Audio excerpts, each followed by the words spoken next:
My best friend and I transmigrated into a book together. We were both cannon fodder little demons in a cultivation novel. One tricked the Buddhist saint into marriage, the other schemed to wed the ruthless sword cultivator, only to be brutally executed by them in the end. Trembling with fear, my friend and I put our heads together and decided to fake our deaths and flee overnight. After escaping, I gave birth to an egg, while my best friend gave birth to a litter of furry balls.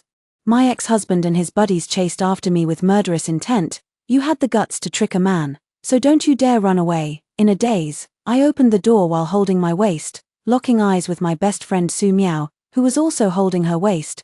Wait, sis, did you also transmigrate? What kind of fate is this? Su Miao pulled me into the room, her eyes brimming with tears. We're done for, we've transmigrated into a book, and we're about to die. Hello, everyone.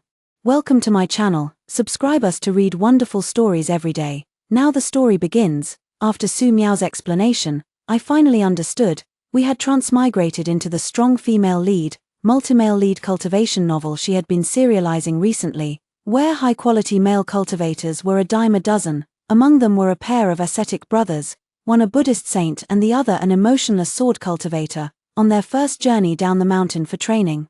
They accidentally entered an illusion, lost their memories, became mortals, and were targeted by two minor demon lackeys who tricked them into marriage. The bird demon claimed she was the Buddhist saint's fiancée. The fox spirit said the emotionless sword cultivator had saved her, and she wished to repay him with her hand in marriage. After regaining his memories, the ruthless sword cultivator stabbed the two demons to death with a single strike. The Buddhist saint chanted sutras to guide their souls straight into the animal realm. Because of this, the two of them grew to particularly despise demonic cultivators, especially female ones. We are now those two cannon fodder little demons, with a 7-day countdown to our lives. Looking at the big red double happiness character pasted on the wooden doors and windows, recalling the intoxicating moment from last night, we are as grief-stricken as if we had lost our parents. Su Miao, damn it.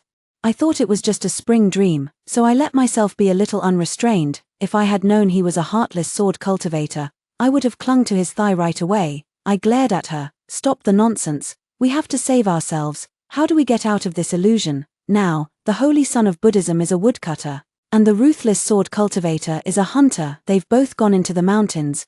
Can we take the chance to escape while they're away? Su Miao scratched her head. I wrote that the minor villain came to cause trouble for them, and after they got injured, they regained their memories and cultivation, then shattered the illusion with a wave of their hand. But, we're too weak, we can't break it open. I was so frustrated that I paced around the room twice. Let's find a chance to leave this place first, hide, and wait for the illusion to shatter in 7 days before slipping away. But what if they catch up to us? We're too weak.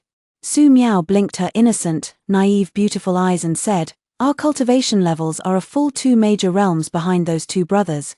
I couldn't help but want to strangle the one who wrote this god-awful character plot. But then I thought about how we were blown here by a gas explosion and given a new lease on life.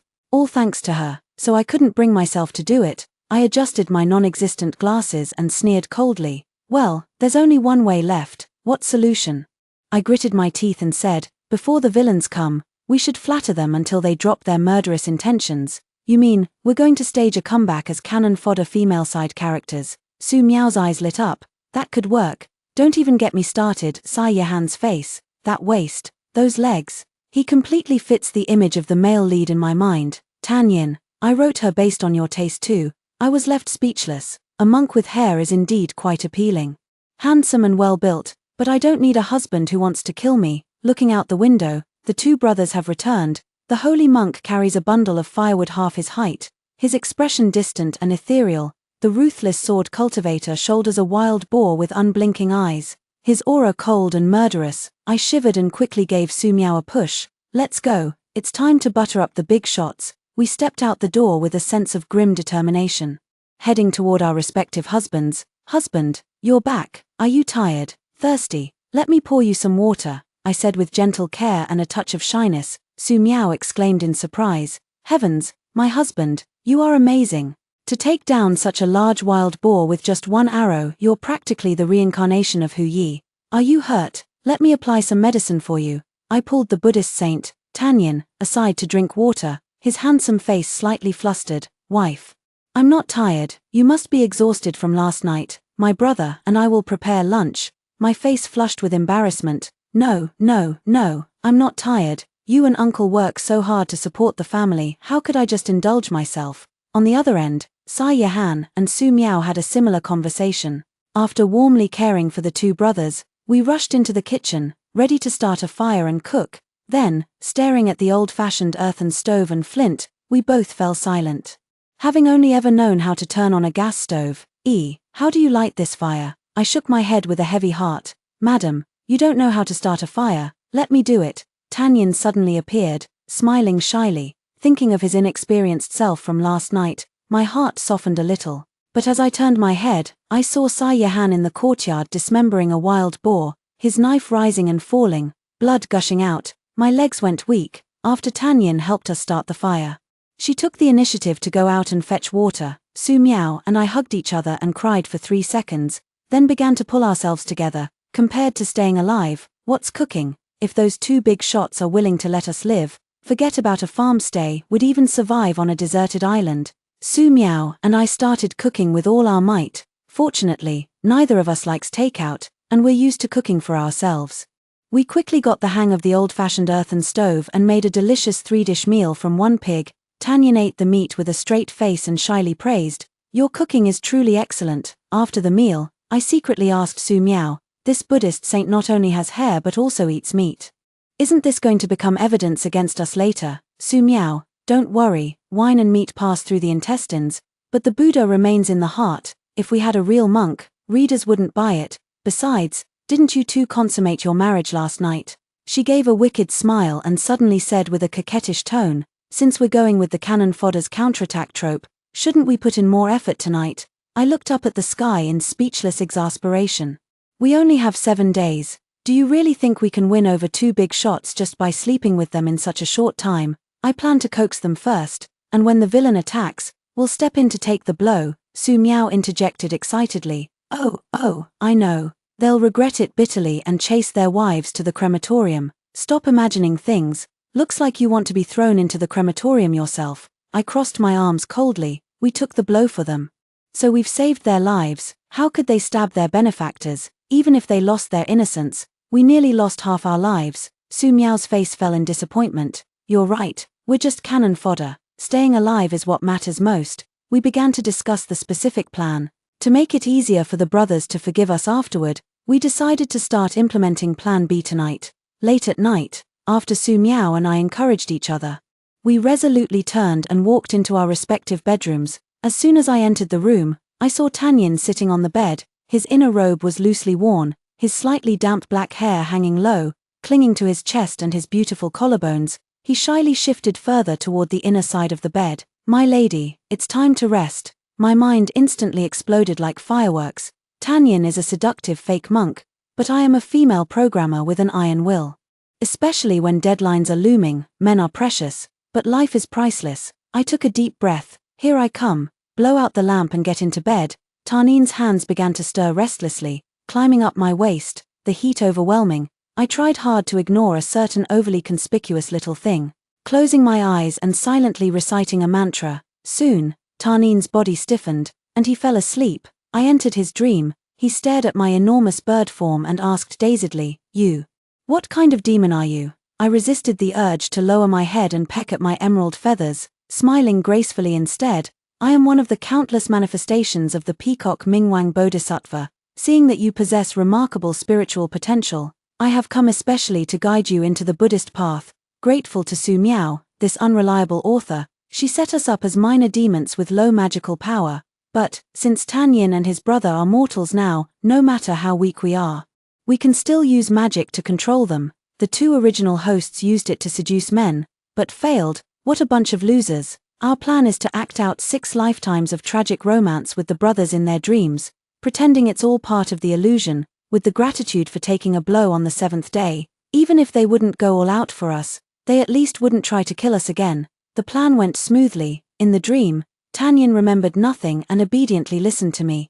A bird-like being, expound on the wonders of Buddhist teachings and the karma of past lives, feeling deeply moved. Soon, the scene shifted, and I took him to slay demons and vanquish evil. At the critical moment, I blocked a demon beast's sharp claw for him. but ended up being gutted myself. Tan Yin held me in a panic. Aren't you the embodiment of a bodhisattva? You won't die, right? This can't be. It's all my fault. I gently patted his face with my emerald wings. Life and death are fated.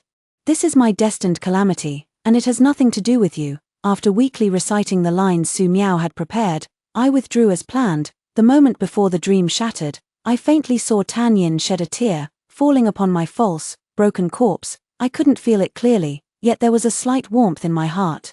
I felt guilty for toying with a young man's feelings, but to survive, I had to harden my heart. The next morning, Tan Yin and the other looked at us with slightly gentler eyes than yesterday. Though their words and actions were no different, we deliberately tested them and found that they indeed had no memory of the dream, which immediately put us at ease. After they entered the mountain, I asked Su Miao, "Last night's script concluded perfectly. Did everything go smoothly on your end?" She yawned, rubbing her waist as she spoke. "Not bad.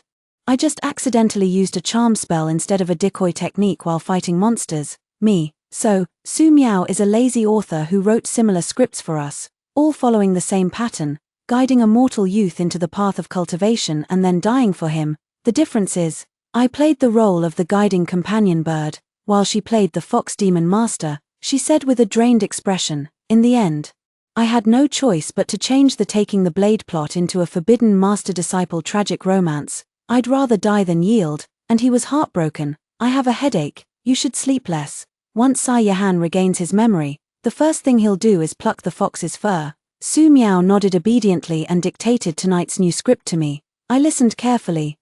This time, I was actually a charming little nun, and Tan Yin was a playboy who fell for her at first sight. In the end, one died and the other became a nun. Su Miao is the cultivation version of a body double romance, with a cliff-jumping bad ending. I grabbed her shoulders and shook her violently. "No way, you're way too lazy, you just gender-swapped it. Do you want Tan Yin to shatter my soul and flush it down the drain after she regains her memories?" Su Miao remained unshaken and said calmly, "You don't get it. This is called perspective-taking, putting yourself in someone else's shoes. Trust me. I'm a top-tier author." I was half convinced, yet that night I still mustered the courage to follow the script. Surprisingly, it turned out quite well. Watching Tan Yin in the dream take the tonsure and become a monk, his heartbroken appearance, I suddenly felt a slight pang of pity. Probably it's because his face is just too handsome, any woman would feel sorry for him. Wake up, Xianxia. Feeling sorry for a man brings a lifetime of misfortune. For the first 6 days, the four of us lived an extremely peaceful, mundane life. During the day, we took meticulous care of the Tan Yin brothers' daily needs, occasionally accompanying them into the mountains to gather herbs. At night, we still have to enter dreams to act, spending a long or short lifetime. Perhaps Su Miaogan's script for changing skins isn't very reliable, as the dreams often go awry, and the plot tends to deviate from the usual pattern towards the end, forcing us to improvise new storylines on the spot. Once or twice, we even inexplicably fulfilled marital duties in the dream. All in all, the overall plan is going fairly smoothly. Influenced by the subconscious of the dream, the two brothers have grown increasingly close to us. Tan Yin clings to me every day after returning from chopping firewood, following me in and out, only feeling too embarrassed to follow when I go to the outhouse. Even Xianxia, who is usually sparing with his words, has started calling Su Miao my lady at every turn. On the 7th morning, while making the final breakfast, Su Miao sighed. "The protagonist is Xiaoqiong, but we're just cannon fodder. When we block the knife later, will we just drop dead?" I gripped the spatula with a determined gaze. Only by facing death can one survive. Let's give it our all. The villains came when the two brothers entered the mountains, so Su Miao and I have to follow them. Fortunately, the groundwork had been laid a few days earlier, so Tan Yin and the others didn't suspect anything. Soon, a group of black-robed demons emerged, cackling menacingly. "Tan Yin, Xianxia, we've finally found you. Prepare to die." Su Miao and I decisively charged forward. "Do not harm my husband. If you want to kill him, you'll have to step over my corpse first." We didn't foolishly rush in to block the blade. Instead, we used magic to fight the demons. Unfortunately, that damned Su Miao had set us up to be too weak. Even after cramming for 6 or 7 days, we were quickly defeated. The blade pierced my body, and the pain was so intense I nearly passed out on the spot. Su Miao was also struck by the spell, crashing heavily to the ground and spitting blood, her face deathly pale. "Damn it, we've been successors of socialism for over 20 years. How could we ever have suffered like this? To survive, we still have to endure it. I said to Tanyan like a resilient little white flower, "Husband, I'm fine, it's just a minor injury. I'm sorry, I lied to you. Actually, I'm a demon, not your fiancé. We were wrong from the very beginning." Su Miao gazed deeply at Xianxia. "I'm sorry. I shouldn't have fallen in love with you at first sight just because you saved me, and shamelessly offered myself to you. If there is a next life, I hope." The two brothers looked incredulous, pained and conflicted. "You too?" The demon clan villain didn't give us time to sing a tragic song, striking us down the cliff with a single palm. Damn, these two little demons sure talk a lot. Suddenly, with a thunderous roar, the earth shook and the mountains trembled. The entire world shattered like a glass dome, breaking into pieces. The illusion is about to shatter. Amid Su Miao's screams, I tore the earth evasion talisman and instantly arrived in the demon realm, to make it easier to hide. We all reverted to our original forms. Su Miao was so nervous that she puffed up into a ball. "Did you feel that? A spiritual sense was watching us just before we escaped." I replied gloomily, "Not one, but two." One was a radiant Buddhist light, the other a sharp, imposing sword aura. I couldn't help but feel a chill of fear. Fortunately, I managed to quickly master the Earth Evasion Talisman drawing course through 6 days of self-study. Otherwise, the consequences would have been unimaginable. After pouring their hearts out like that, they probably won't come after us, right? Su Miao muttered while applying healing medicine and hugging her glossy, silky foxtail. I flapped my wings. "Who cares? Let's lay low for now. The demon realm is vast. If we keep hiding, maybe they'll forget about us after a while." Su Miao: "True, it's rare to transmigrate, especially to a cultivation world. We should make the most of it. Let's get into spirit pets, treasures, alchemy, and artifact forging. I'm the creator. I'm going to be the most beautiful nine-tailed fox in all the realms." I really wanted to respond to her excitement, but suddenly felt a sharp pain in my stomach. 15 minutes later, looking at the bird egg in front of me, my silence was deafening. Su Miao turned into a boiling kettle. You laid an egg. I'm an aunt now. Ha ha ha. Wait. No, I'm the egg baby's second aunt. I want to flip the table. Explain this to me. What kind of ridiculous setting is this?" Su Miao looked innocent. Anyone who's raised chickens knows they lay 1 egg a day, while birds lay a few times a year. Besides, the pregnant and on the run trope is very common in female-oriented fiction. I sneered, crossing my arms. "Tell me, is there any chance you might also be pregnant and on the run?" She waved her hand firmly. "Impossible. In a story with 2 female leads, at most one of them can be pregnant and on the run. The odds of both of us being in that situation are lower than your egg hatching a phoenix." I decided to accept the reality of becoming an unexpected mother and started making money to raise the child. Su Miao returned to her old profession and began writing the overbearing immortal Lord Falls for Me, Triplet Babies, Demon Lord, Be Gentle, and 99 Nights with the God Lord. I am responsible for researching cultivation technology projects.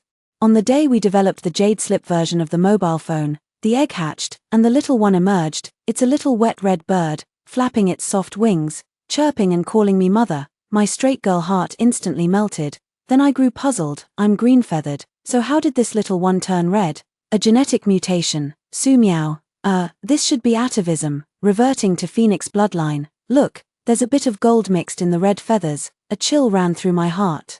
Her little face turned pale. We exclaimed in unison, "Both of you are pregnant and running away." I took Su Miao to see the medical cultivator. As expected, she was also pregnant. Su Miao once again transformed into a boiling kettle.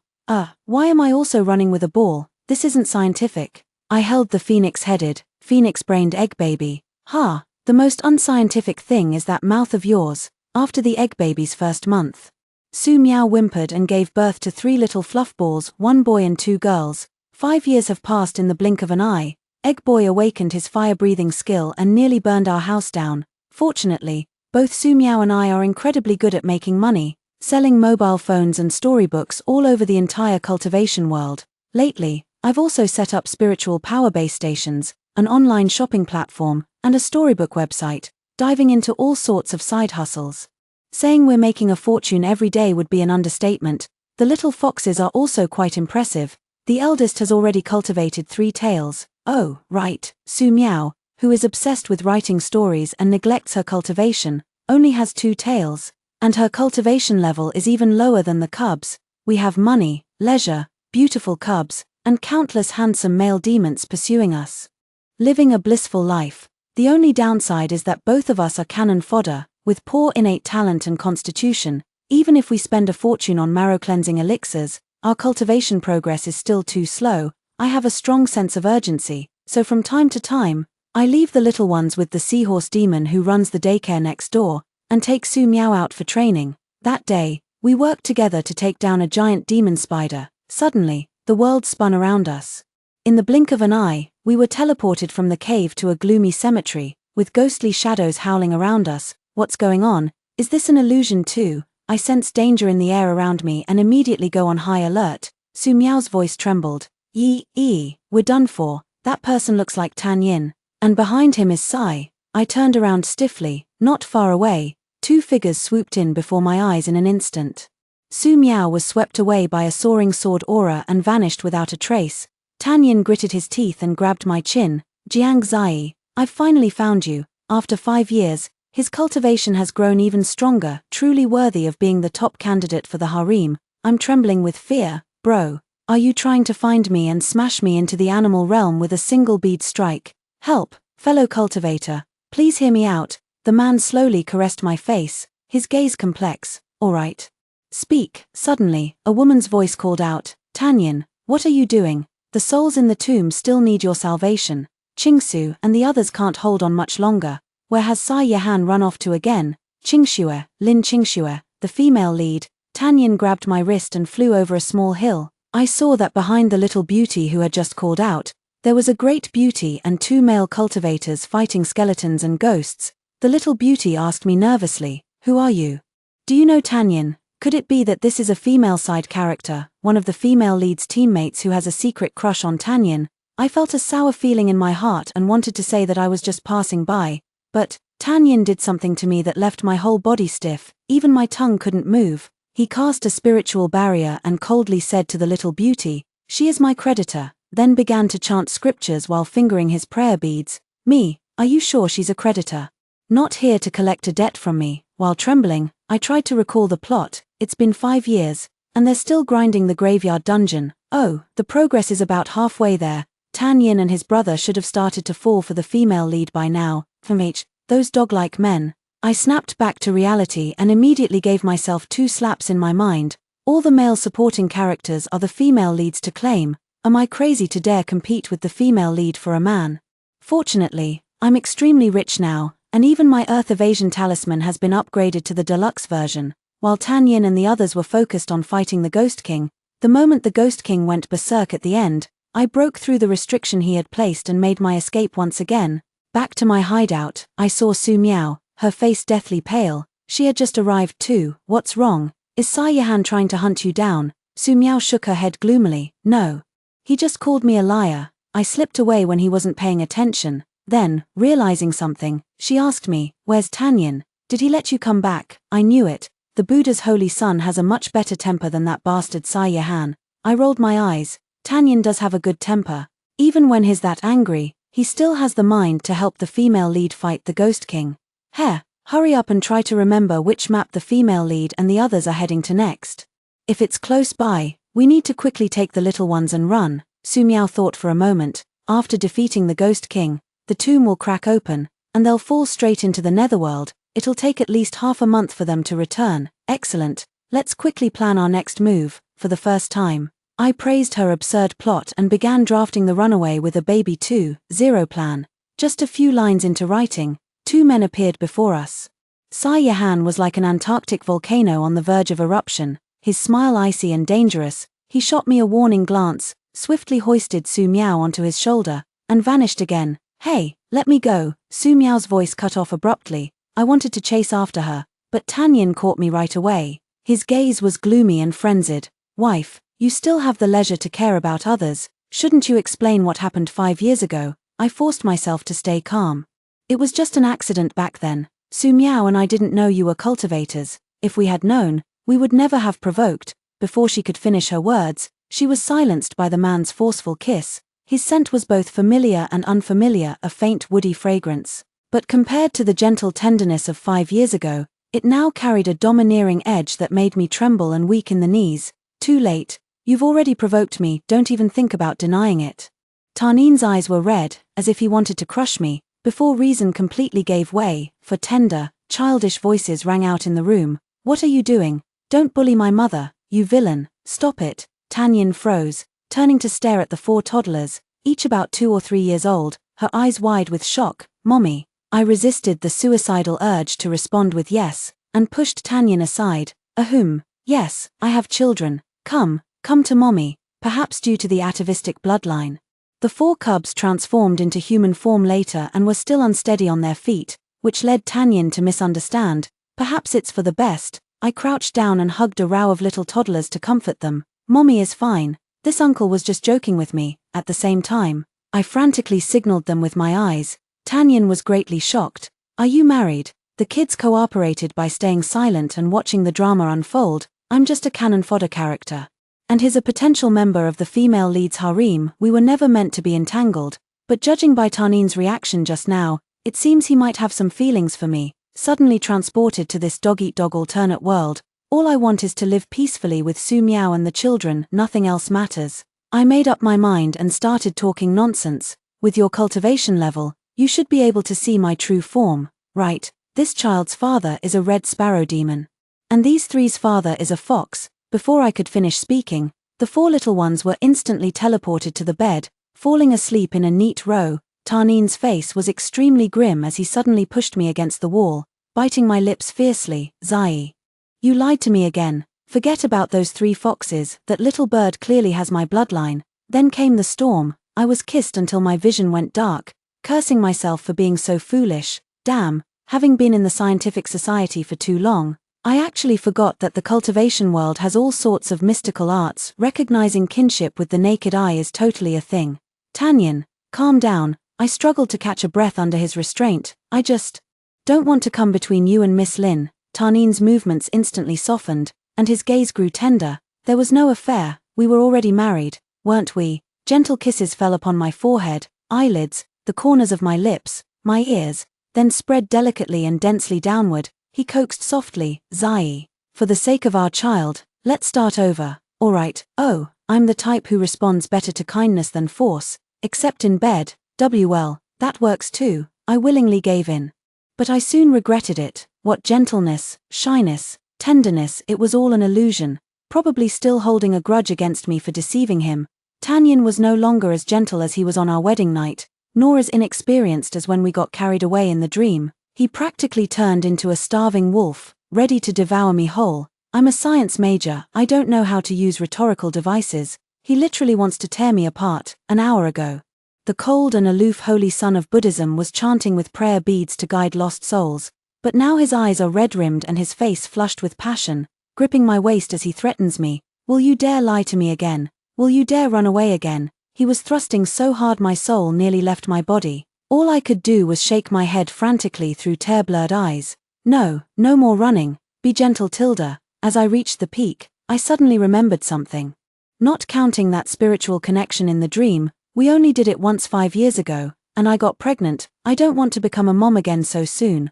Although the pain of laying an egg is milder than menstrual cramps, what if the female lead suddenly takes a liking to Tanyin and sees me as a rival, then cuts me down? That wretched girl Su Miao said she hadn't finalized the male lead in her outline, meaning any of the male supporting characters could rise to the top. My survival instinct made me start struggling. Stop it first. You can't. Tanyin sealed it with a kiss. I still refused to give up and tried to push him away. He immediately used that damn immobilization spell again, then pecked my lips with satisfaction. What a good wife you are. I'm speechless. If she's pregnant, so be it. We can afford to raise the child anyway. If all else fails, I'll just bribe the female lead with a spirit mine, after who knows how long of this absurdity. Tanyin finally took mercy and let me go. I slept like a log. When I woke up, Tanyin was gone. I touched my belly, wondering if there was an egg inside, and anxiously pulled out my deluxe jade slip phone to contact Su Miao. Hey, Meow Meow, are you okay? Did Sai Yahan hurt you? Su Miao's voice was hoarse. Yeah, I'm okay. I didn't. Before she could finish, she was interrupted by a cold snort. Su Miao's voice turned guilty and hurried. I'll tell you later. Ah, you jerk. The call ended. I rolled my eyes. So both brothers are into the forced love trope. Is this the ultimate fate of the abstinence type? my vision suddenly blurred. Tanyan appeared in front of the bed, holding a bowl of spirit rice porridge. Are you awake, my dear? Come have some porridge, I really am hungry, so I'm having some. Tanyan began to voice her grievances with a tone of resentment. I searched for you for a full 5 years, yet you were off in the demon realm having a wild time with her. While you were asleep, I made some inquiries. You often met with that male demon next door, dining and drinking with him, and he even had Mingyang call him father all the time. Mingyang is the formal name of my Xiaofeng, I insisted stubbornly. We're just friends. He's a seahorse demon, by nature. He's the kind of male who's good at nurturing and loves taking care of kids. Besides, you fought side by side with Lin Xianxia through life and death, so what's wrong with me keeping in touch with a neighbor? When Lin Xianxia's name came up, I suddenly remembered the underworld dungeon instance Su Miao had mentioned. Oh, where's Miss Lin? Have you and Sai Yahan just abandoned them? I heard that over the past few years, you two have forged a deep bond and have incomparable teamwork. Tilda, I said with a sour tone. Tarneen's expression finally cleared up, and she leaned in with a smile. We're just friends, my lady. You're overthinking it. Let me smell. Where is this scent of vinegar coming from? Pa. After the commotion, he then spoke seriously to explain. He had absolutely no connection with Lin Xianxia. The reason he often joined them in slaying demons and monsters was purely accidental. Plus he and Sai Yahan were looking for us. I felt a bit uncertain inside. What do you like about me? Is it just because we played at being husband and wife for 7 days? Tarneen's face darkened. A fake couple. Haven't we consummated our marriage? And I haven't even counted those 6 lifetimes in the dream yet. He looked straight into my eyes. Zai, you can't lie. I know your feelings for me are real, aren't they? My heart raced wildly. But Chinese women are strong-willed and stubborn all their lives. I turned my face away and asked instead, you really don't blame me for deceiving you? Tanyan asked coldly. Are you referring to the matter of the fiancé? Those dreams, the heartfelt confession before the fall, or your true origins? I was so frightened that I jumped 3 feet away. What are you talking about? I don't understand. Tanyan moved over with a huff and pulled me into her arms. Stop making excuses, Xiao Han, and I already know. Your dream-entering spells accidentally triggered our early awakening. We've known for a long time that you two aren't the original little demons. Oh this, they already know all this, what else can I say? Just give up completely. Let me clarify first. I'm not some evil cultivator who's taken over someone's body. Tanyan smiled and lifted my chin with her finger. I know, and I'm glad it's you I married. But, my dear, do you realize how terrible your Buddhist teachings are? I woke up a bit earlier than Xiao Han, probably because of what you were saying. I kicked him, suddenly remembering something. You're a Buddhist disciple. Are you planning to renounce your vows? Will your master be so angry that he expels you from the sect? Tanyan immediately drooped the corners of his eyes. Possibly. So, if my lady abandons me again, I knew he was deliberately playing pitiful, but my heart melted into a puddle of spring water. Alright. If the Buddhist order doesn't want you, I'll steal phones. No, I mean cell phones to support you. After clearing the air, Tanyan and I spent a few days of shameless indulgence. Well, I also managed to find some time in the midst of being busy to help Su Miao take care of the little ones for a few days. When Sai Yahan appeared refreshed and energetic with Su Miao, he saw 3 furry little bundles and was stunned. Meow meow, are these our children? Why didn't you tell me earlier? Su Miao glared at him. In all these days, have you ever given me a chance to speak 10 consecutive words? Sai Yahan's handsome face flushed red. TSK TSK TSK, they must have been like fire and thunder these past few days. I wanted to pull Su Miao over to ask, but Sai Yahan dragged her away again. Fortunately, this time he didn't forget to take the 3 little furballs along, handling them with great care. After obtaining consent from both Su Miao and me, Tanyan and his brother decided to take us and the kids back to the Sai family for a visit, saying it was to let the children meet the family and also to hold a grand wedding ceremony. On the way, we passed through a town. Suddenly, a chilling wind began to blow. Thinking a fight was about to break out, I quickly shielded Ming Yang, the little one. Su Miao and the other tightly held the little foxes. A yellow grave by the roadside suddenly split open, and Lin Xianxia and the others jumped out in a disheveled state. Fellow Daoist Sai, fellow Daoist Tanyan, how did you? They stared at the cubs in my and Su Miao's arms, their expressions odd. Tanyan chuckled lightly. This is my wife, Xianxia. Sai Yahan also spoke calmly. My wife, Su Miao. Lin Xianxia looked utterly shocked. The young beauty from last time exclaimed, what? How could you two form a Daoist partnership with such low-level demonic cultivators? Especially you, fellow Daoist Tanyin, you're practically ruining your own future. Oh ho, so you really do have a crush on Tanyin. I was about to speak when Tarnin's eyes turned cold. So what? Xianxia's reaction was even more direct. My brother's master has no objections, what's it to you? I thought for a moment, then pulled out a handful of top-grade spirit stones from my pocket.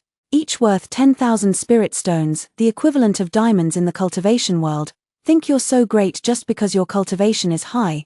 Do you have as many spirit stones as I do? Tanyin likes me because I'm rich, so what? Su Miao said that the female lead, Xianxia, is very strong but also very poor. Anyone who has read cultivation novels knows that sword cultivators are mostly broke, and both Xianxia and this female supporting character are sword cultivators. You shameless, the little supporting female character raged helplessly. Su Miao raised her hand to touch the exquisite immortal spirit hairpin on her head, then lifted the hem of her meteor skirt, which was engraved with countless magical arrays. Oh my, how did you know this hairpin cost me 1,000,000 spirit stones, and this skirt 2,000,000? Pretty, isn't it? I bought them with the royalties I earned from writing my own storybooks. The little supporting female character was so angry she couldn't even speak, pitifully whining to Xianxia, senior sister. They're bullying me. Xianxia looked helpless and was about to take her away first. Suddenly, a surge of demonic energy erupted, and a group of black-robed figures leaped out. Their aura was even stronger than it had been 5 years ago, and the leader's attire was more elaborate. However, the eerie, cackling laughter was just as unpleasant as ever. The Demon Lord has issued an order, inviting all of you to the Demon Palace for a banquet. I exchanged a glance with Su Miao and quickly remembered.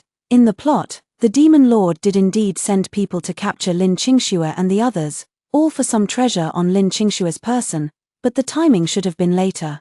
Probably, we've caused a butterfly effect. This isn't important, let's just fight. Xianxia and the young supporting female character both drew their swords. Before the fight began, the latter shot a disdainful glance, clearly thinking that Su Miao and I would hold them back. The surroundings were soon filled with the glint and flash of swords.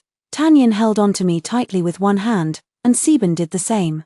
I couldn't tell if these two were worried about me and Su Miao getting hurt or just seizing the chance to slip away in the chaos. I found them a bit of a nuisance, so I pulled out a big, dark, unremarkable-looking treasure from my pocket and waved it in front of Tanyin. He didn't understand what it was and only asked after knocking a black-robed figure flying. What is this? I smiled and replied, a large-caliber psionic sniper rifle. Then I took aim at the enemy. Bang, bang, bang.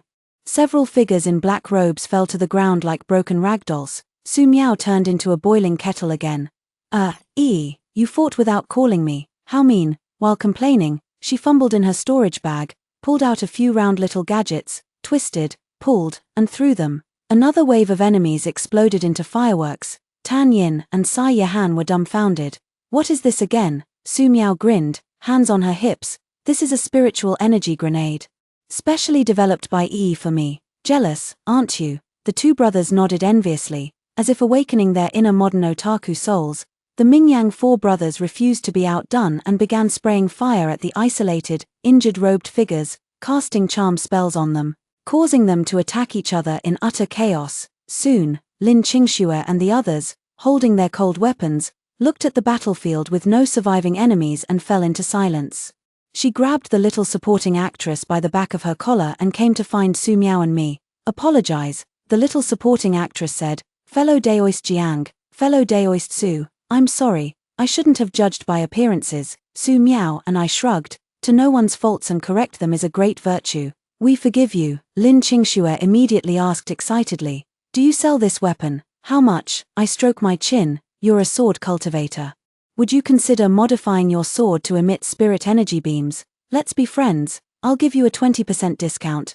Deal. Finally, Xianxia and the others didn't manage to leave. Each and every one of them became my new clients, either wanting to order secret weapons or requesting modifications to their lifebound weapons.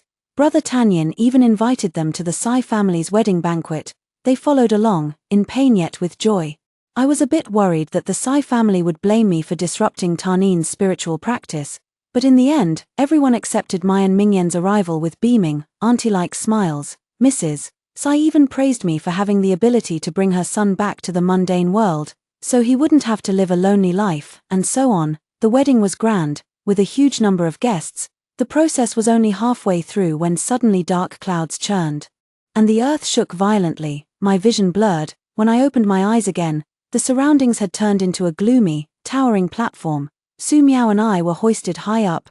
Brother Tanyin and Lin Qingshua's team were fighting a bunch of low-level demons below the high platform. A sinister, handsome man in black robes sat high on the platform. I heard you killed the Great Protector, and I am not pleased. I'll give you 2 choices. 1. Extract Lin Qingshua's immortal bone and give it to me. 2. These 2 demonesses will die. I remember now, this demon lord has a white moonlight, and he wants to use Lin Qingshua's immortal bone to resurrect her. I glared fiercely at the demon lord, then at Su Miao beside me. What kind of crappy force choice plot did you write? This demon lord is such a scumbag. Kick him out of the harem candidate list. Su Miao sobbed. I didn't write this part. He added this scene himself. Don't blame me. The demon lord, annoyed by our noise, cast a spell at us. Hey. You missed. We're wealthy ladies with spirit stone mines at home, and our cultivation is still lacking. So shouldn't we max out our defenses? Even our everyday clothes are priceless magical robes, so today's wedding attire definitely can't be anything less, from the crown, hairpins, and earrings to the wedding dress, belt, embroidered shoes. Even the manicure is painted with protective arrays. The demon lord probably felt embarrassed and began to focus on breaking the nested arrays of defensive spells on us. Dense demonic energy spells started crackling and crashing toward us. It was like wearing a bulletproof vest and getting shot. Not fatal, but still painful. Soon, the 999 layers of defensive arrays on us were on the verge of collapse. Suddenly, there was a loud, earth-shaking boom. Thick smoke billowed up. In the moment the dense smoke cleared, Tanyin, carrying a cannon, rushed toward me, her eyes red as she freed me from the immortal binding rope. Are you all right, my dear? I shook my head to indicate I was fine. This is still a prototype. How could you secretly take it out to use? If it misfired and you got hurt, what would you do? Tanyin looked guilty and quickly put away the unfinished spiritual energy cannon, then held me tightly. Saving you is naturally more important. Beside them, Su Miao, who had been set down, began to look around.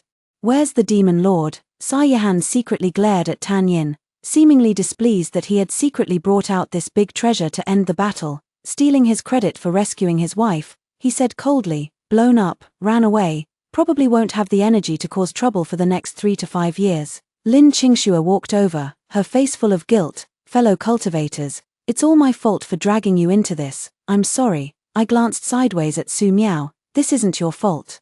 It's the fault of the heavens that gave you that damn immortal bone. As long as you remain devoted to the path and keep growing stronger, no one can covet what's yours. Su Miao nodded in guilty agreement, not saying a word. Lin Qingshua's eyes also reddened. You're right, my fate is in my hands, not in the heavens. I will never let those scoundrels succeed. Su Miao leaned in and whispered a few words. A sudden inspiration struck me, and I began to patiently persuade Lin Qingxue.